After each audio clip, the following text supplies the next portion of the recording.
येत्या 7 फेब्रुवारीपासून जो ICC T20 वर्ल्ड कप चालू होणार आहे, त्यामध्ये पाकिस्तानने भारतासोबत खेळण्यास नकार दिला आहे. त्यामुळे जी आता 15 तारखेला भारत विरुद्ध पाकिस्तान मॅच होणार होती, ती आता होणार नाही. यामागे त्यांनी कोणतंही अधिकृत कारण सांगितलं नाही. फक्त पाकिस्तान क्रिकेट बोर्डाने एक ट्विट करून सांगितलं की पाकिस्तानची क्रिकेट टीम ही पूर्ण वर्ल्ड कप खेळेल, पण भारतासोबतची मॅच खेळणार नाही. त्यामुळे इथे कुठेतरी पाकिस्तान हा भारताला घाबरलेला आहे. कारण भारताचा जो आता परफॉर्मन्स आहे, जी न्यूझीलंड विरुद्ध सिरीज झाली, त्यामध्ये भारताने जी कामगिरी केली, जी बॅटिंग, बॉलिंग या सगळ्यामध्ये भारताने उत्तम कामगिरी केली आणि पाकिस्तानची टीम यावेळेची जी टीम आहे ती नक्कीच कुठेतरी थोडी कमजोर आहे. त्यामुळे पाकिस्तान नक्कीच भारताला घाबरला आणि फक्त भीतीपोटी त्यांनी हा निर्णय घेतला असावा. कारण याआधी जी चॅम्पियन्स ट्रॉफी झाली, त्यामध्ये पाकिस्तानला खेळण्यास काही प्रॉब्लेम नव्हता. पण आताच अचानक त्यांना काय प्रॉब्लेम आला हे त्यांनाच माहीत.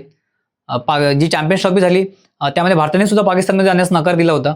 पण त्यांनी हे नव्हतं सांगितलं की आम्ही पाकिस्तान विरुद्ध खेळणार नाही. त्यामुळे जे मॅचेस आहेत ते हायब्रिड ठेवले होते, म्हणजे काही मॅचेस पाकिस्तानमध्ये आणि काही मॅचेस UAE मध्ये. त्यामुळे आता सुद्धा इंडिया वर्सेस पाकिस्तानच्या ज्या मॅचेस आहेत त्या श्रीलंकेमध्ये होणार होत्या. याचसाठी फक्त ह्या मॅचेस इंडिया आणि श्रीलंकेमध्ये अशा आयोजित केल्या होत्या आणि त्यात पाकिस्तानचा असा निर्णय नक्कीच आता ICC क्रिकेट बोर्ड या सगळ्यांवर काय डिसिजन घेतं किंवा पाकिस्तान क्रिकेट बोर्डावर ते काय ॲक्शन घेतं हे बघणं महत्त्वाचं ठरेल.